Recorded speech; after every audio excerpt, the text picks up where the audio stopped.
บิ้งยังไม่ทันตายนะถึกห่างทุกคนลูกนู่นไว้ห่างมันคนเลยเจ้าสบายดีพี่น้องทุกคนเนาะมื้อนี้เราจะมาใส่กับพี่น้องเราจะเข้าป่าใส่กับให้หนูเนาะเราไปใส่กับกัน3 คนแล้วก็พากพี่น้องจะล้อรุ่นไปนำกันในมื้ออื่นเนาะมื้อนี้เราจะขอเวลาใส่ก่อนโอเคอันนี้ก็คือบ่าวท็อปไปใส่กับนะทุกคนก็ไปใส่ลงใส่อยู่ลุ่มนะโอ้ทุกคนเลยหอยหมูป่านี้อยู่บ้านนี้อยู่ป่านี้เห็นลายลีทุกคนเลยโอ้ถ้าเฮ็ดแฮวนี่อาจจะถึกนะทุกคนโอเคเดี๋ยวบ่าวท็อปจะมาผ่าเบิ้งให้ทุกคนเบิ้งนะโอ้หอยหมูป่านี่ลายโอ้ทุกคนเลยแต่บ่าวท็อปจะลงใส่เลือกลงใส่อยู่ลุ่มนะลงใส่อยู่ลุ่มเนาะเพราะว่าหมู่บ่าวท็อปกะไปใส่อยู่ลุ่มบ่าวท็อปก็เลยเลือกไปใส่อยู่ลุ่มคือกันนะทุกคนแล้วก็เฮาจะขอเวลาใส่ก่อนนะทุกคนรอรุ่นไปนำกันในมื้ออื่นว่าเฮาจะได้หรือบอนะโอเคตอนนี้ก็มัดสำนี้พาพี่น้องจะรอรุ่นในมื้ออื่นว่าผลงานของเฮาได้หลายสำใดโอเคไปเลยทุกคนโอเคเฮาใส่กับเป็นที่เรียบร้อยแล้วทุกคนเลยเป็นจังไดก็พาไปเบิ้งมื้ออื่นเนาะว่าผลงานเฮาจะได้หลายสำใดทุกคนพาเบิ้งไปนำกันโอเคไปเลยเจ้าก็สบายดีพี่น้องทุกคนอีกครั้งหนึ่งเนาะมื้อนี้บ่าวท็อปจะพาพี่น้องไปยามกับนะใส่เมื่อวานนี้โอ้อากาศนี่หนาวไปยามแต่6 โมงพาพี่น้องไปรุ่นนำกันนะว่าเขาจะได้หรือบอจะมานหรือบอมื้อนี้โอเคไปกันเลยนี่ก็ทางที่เขาไปยามนะทุกคนเขาต้องผ่านแถบกายก่อนเขาจึงผ่านยังซาๆนะโอ้มันเกาะเสือ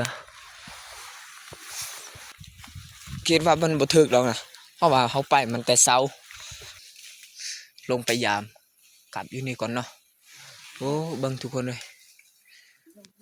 ยังมืดๆนะ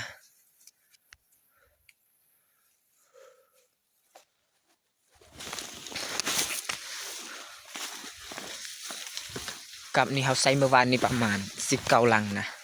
19 ลังรอลุ้นไปนำกันโอ้ทุกคน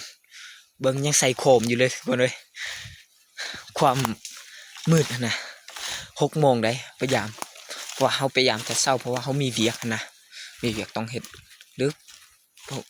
น้องๆเขาไปห้องเฮียนเนาะแล้วเขาต้องมายามแต่เศร้านะทุกคนนี่สภาพทุกคนเราต้องใส่โคมนะเพื่อจะพยายามถึกบ่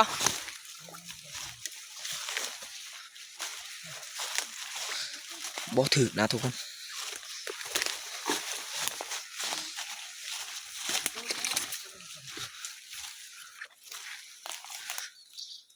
เขาใส่หมดแล้วนะเธอนี่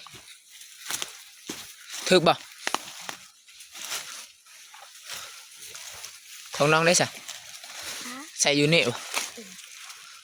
บ่ลั่นบ่มีนู่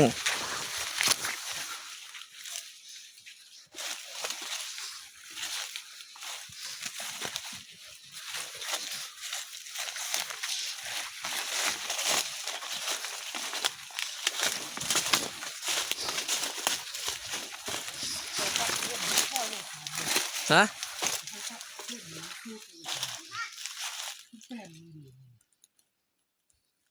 มันว่าถึกบ่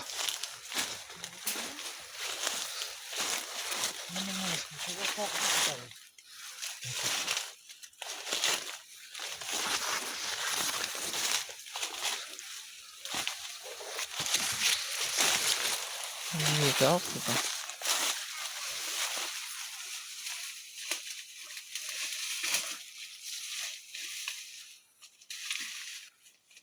เขาเลือกใส่อยู่นี่นะเขาเลือกใส่อยู่นี่แล้วก็เลือกใส่อยู่พุ่นเนาะแต่ว่าคิดว่าเขาไปเซาโพดนะเลยกระหอกมันบ่มา เป็นยังไงถึกบ่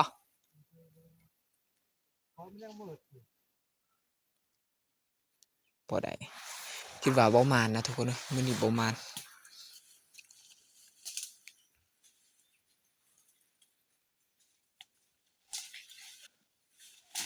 ยังใส่โคมไปยาไหม โอเคเรารุ่นต่อไปถึกบ่โอ้มานทุกคนเอ้ยโอ้ถึกตัวน้อยๆกะพอได้ปีนอยู่ทุกคนมาตัวนู้บ่เออนู้ทุกคนเอ้ยเบิ่งยังบ่ทันตายนะถึกห่างทุกคนลูกนูไว้ลูกนูวายบ่โอ้มานทุกคนเอ้ยมันกัดมืออยู่เด้อมานอยู่อ้าวโอเคไปติดตามหลังต่อไปนะทุกคนเธอได้แล้วนึงโอเคเธอโดนไปติดตามหลังต่อไปนะทุกคนโอ้ถึกตัวน้อยๆนะบ่เป็นยังจังน้อยถึกตัวใหญ่ทุกคนเลยเราติดตามไปน้ำกันโอเค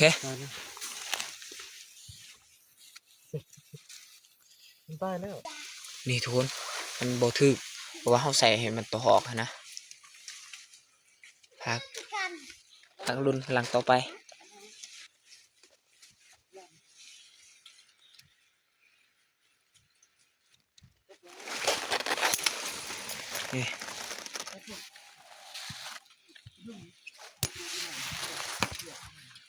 ผลงานในมื้อนี้ก็คือ